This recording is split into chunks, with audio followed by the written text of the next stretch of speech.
वो बिछुआ जो बोल रहा, जो दिख नहीं रहा, वो उसको बजाना नहीं पड़ता, वो अपने आप बजता है। और जिस घर में वो बिछुआ बजता है उसके लिए साधक लिखता है क्या? जिस घर बाजे वही सुहागन, जिस घर बाजे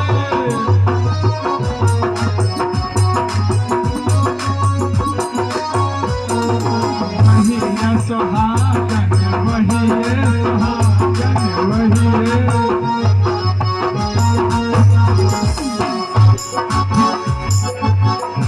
अरे साहेब नारी है,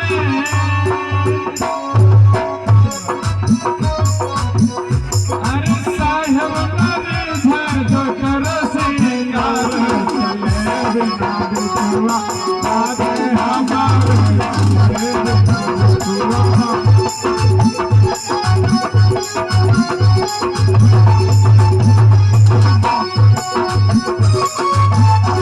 क्या बात है?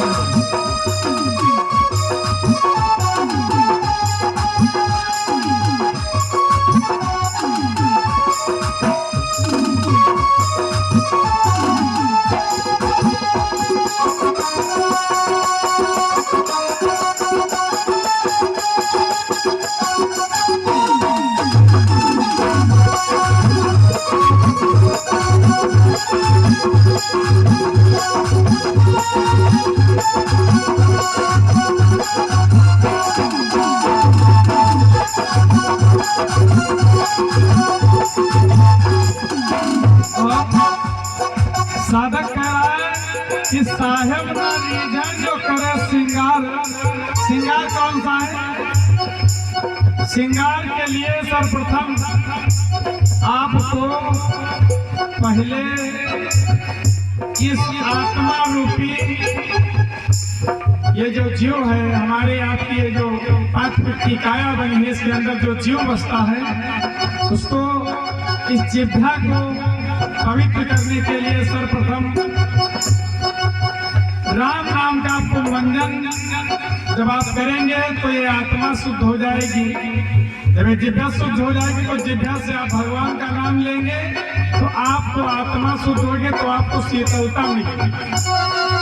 जब आपको शीतलता मिलेगी, आपकी वाणी शीतल हो जाएगी, आपका हृदय शीतल हो जाएगा, तो उस शीतल मन से जब आप भगवान को मधुर वाणी में आप गान करेंगे तो आपके हृदय में जो ठाकुर जी महाराज विराजमान है वो आपके हृदय में बैठेंगे।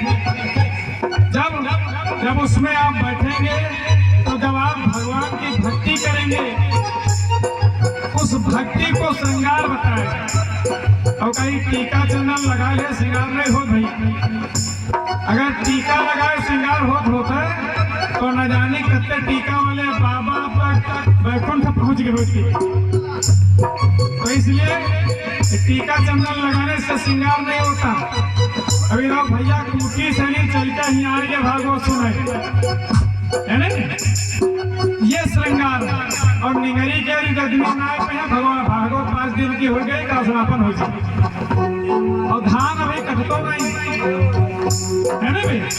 आइए, इसलिए कहा गया अरे साहेब नारी जो कर सिंगार चले बिना बिछुआ बाजे हमारे,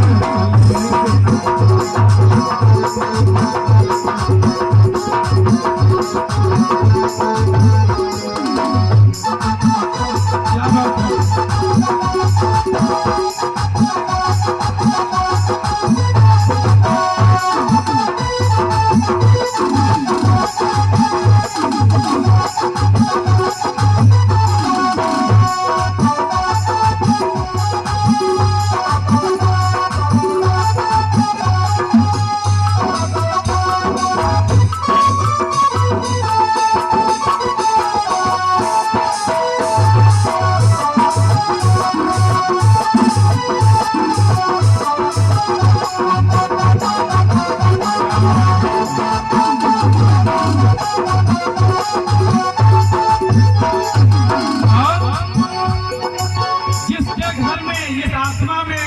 जो बिछुआ ये बच जाता है उसको क्या कहते हैं? क्या कहते हैं? जिसे घर बाजे वही ये सुहागन, जिसे घर बाजे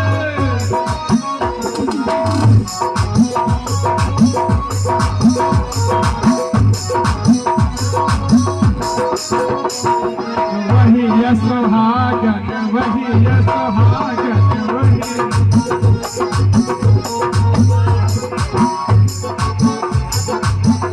अरे साहेब जरीद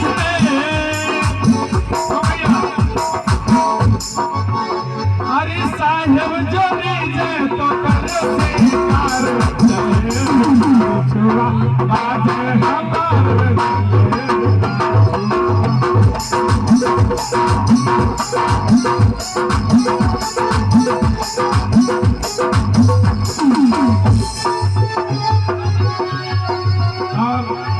साधक कह रहा है कि जिस घर बाजे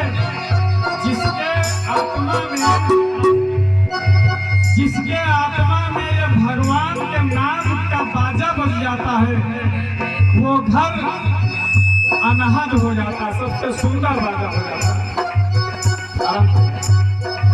जिसके घर में ये राम के नाम का बाजा बज जाता है, वो घर मंदिर बन जाता है। और मंदिर ये एक ईटा क्या बनावा हम तो बना नहीं। अगर जो कहीं से दूर से एक स्वान कोई एक हड्डी ला के इसमें डाल दे तो उनका हमारी बने तन के 10-20 बल्टिस न हुए हैं, और बड़े महाराज तो 100 बल्टिस न हुआ है न जाने कितने ईटे गली जाती न हुआ। और बहुत सुंदर वाक्य भजन में लिखा गया है कि तेरे पूजन को भगवान बना मन मंदिर आलीशान। भगवान ने इस मंदिर को इतने ढंग से सजाया है, या नाक हिया लगावा उनके ऊपर कौन जरूरत लगा, पीछे लगा देते साका लेकर पीछे लगा देते तब वो साका ले लेते, लेकिन ये खूबसूरती नहीं आती। ये आखिर चाहे आगे लगे पीछे आप पीछे देखे तो बहुत ढंग से उसने इसको सजाया। और एक बार भी हम नहीं कहते उस परम पिता परमात्मा को धन्यवाद नहीं देते, है ना भाई? ये मसाला खा खा जमीन गंदी की कर हम, लेकिन एक बार भगवान को धन्यवाद नहीं देते कि प्रभु आपने कितना सुंदर सजाया। और जिसने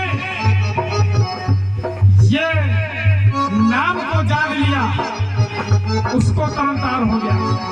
वाल्मीकि महाराज आदमी अच्छे ना, पहले के रत्नाकर नाम के डाकू थे, उसने नाम को पहचान लिया, ब्रह्म के समान हो गए। उल्टा नाम जब जग जाना वाल्मीकि है ब्रह्म समान, क्योंकि नाम को पहचान लिया। जिसने नाम को पहचान लिया वो राम का न जान पाओ, लेकिन राम के नाम को जान ले। राम न सका नाम गुण गाई, राम भी अपने नाम की महिमा को नहीं जानते। इसीलिए कहा जाता है प्रभु कि भगवान के नाम को आप जानिए, भगवान का न जानो तो कोई बात नहीं। आइए तीसरी लाइन में कहता है कि सुनो साहेब, यानी परमपिता परमात्मा तब रीझेगा जब आप परमपिता परमात्मा के नाम को जाने।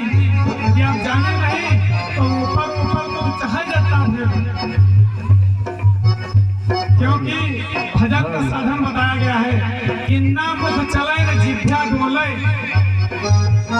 ना मुँह से बोलो न जिभ्या डोले, और हृदय से जो राम नाम की आवाज आत्मा से परमात्मा की लगन लगती है तो वो खींचा हुआ चला, फिर उसमें किसी की जरूरत नहीं होती।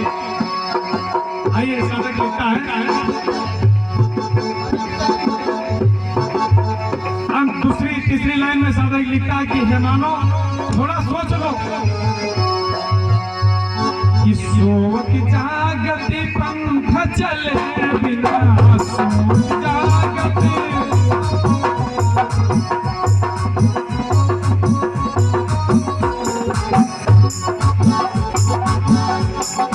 पंख चले बिना, पंख चले बिना,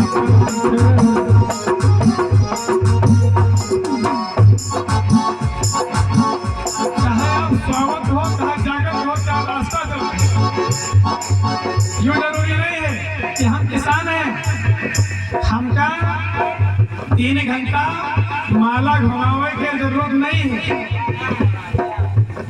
माला घुमाने की जरूरत 3 घंटे के लिए नहीं है हमको। हम चाहे चलत फिरत उठत बैठत जितना हो, उस प्रकार से प्रभु को चिंतन करेंगे। साधक कहता है, अभी सोवत जागत पंथ चले बिना, सोवत जागत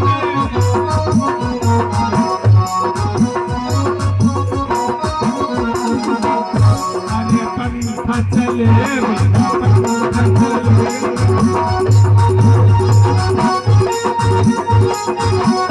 अरे केवल भी कनमाना हमने क्या हरि केवल तनमा उठे जनकार चले बिना बिछुआ बाजे हमारे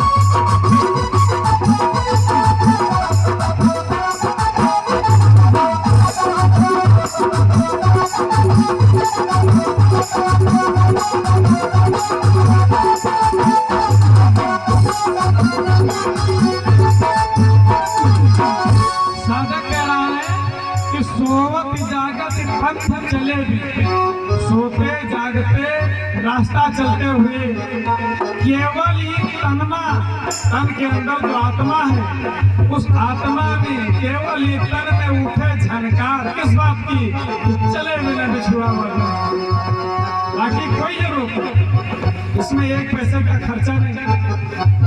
खर्चे में आदमी कतरात के भैया पैसा लगाओ है ना, जिसमें पैसा ना लगे वो काम तो कम से कम करो। लेकिन ये तब हो सकता है जब आप सत्संग से जुड़ेंगे। जब तक आप सत्संग से नहीं जुड़ेंगे तब तक ये नहीं हो सकता। कहे से नहीं कि हिया से नहीं जा, रुपया कमा लेना आसान है, लेकिन कमाए के बाद खर्च करना इतना आसान नहीं। खर्च हमको कैसे करना है, इसके लिए हमको सत्संग में जाना पड़ेगा। सत्संग में दवा मिलत करूं, निमिया के पाती हो कि करूं, लेकिन खाए से नहीं तमाम करो मर जा, है ना। एक मारे अब निमिया के दतून में कर छोड़ दिए, करूं खाते। इसी प्रकार से ये सत्संग करूं है, हाँ वह सत्संग करो है, लेकिन यह करो टिकिया अगर खा लिया हो तो जीवन में फिर लौट कर तुमका कबो करो ही ना। आप 500 रुपए की मजदूरी कर लिया हो तो ठीक है, और मजदूरी के बाद बगल में अखर यहाँ के द्वारे हम पछुए गाँव कोई बात ना करें। यहाँ तो ऐसा कोई आदमी नहीं है हमारा, यहाँ चर्चा दिन कहता हो कोई दुनिया आदमी नहीं। हम पूर्वा के यहाँ कथा सुना बात बताए 500 रुपए कमाए ना, 85 रुपया हुआ बैंक में डाल दिए और 15 चखना ले लिए, 400 बचे है नहीं। हाँ ये पूर्वा कथा कह वही बात है, यहाँ कोई आदमी नहीं। और हुआ खत्म कर दिया और घर में डाले नहीं तो कोई बात है नहीं। अब जब ऐसे आदमी हो तो ये पिछुआ थोड़े चले गए भैया, हो तो फिर तुमना अच्छा लगे है नहीं। इसलिए साधक कहता है, अंत की चौपाई में कहता है, अरे कहती कबीर सुनो भाई समझो, कहती कबीर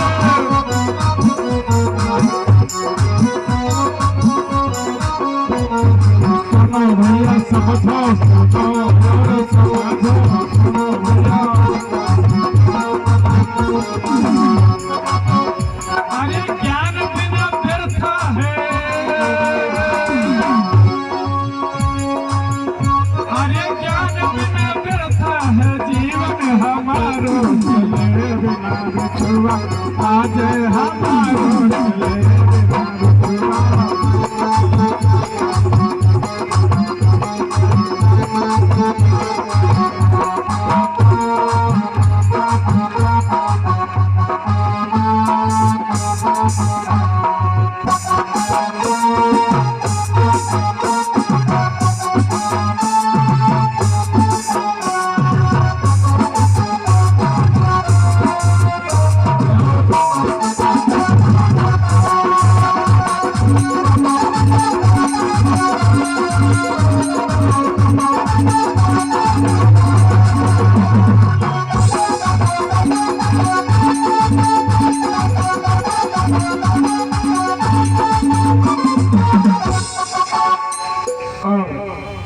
श्री जय श्री राम दादाजी कोठी की पावन धरती से, जहांगीराबाद कोठी से 21 मुद्रा भगवान के चरणों में सादर दान समर्पित कर रहे हैं। जीवन मंगलमय हो, भगवान कल्याण करें। बड़े सच्चिदानंद भगवान की। आइए परम पूज्य व्यास जी के द्वारा आप लोग कथा का रसपान करिए और अपने मानव जीवन को धन्य बनाइए।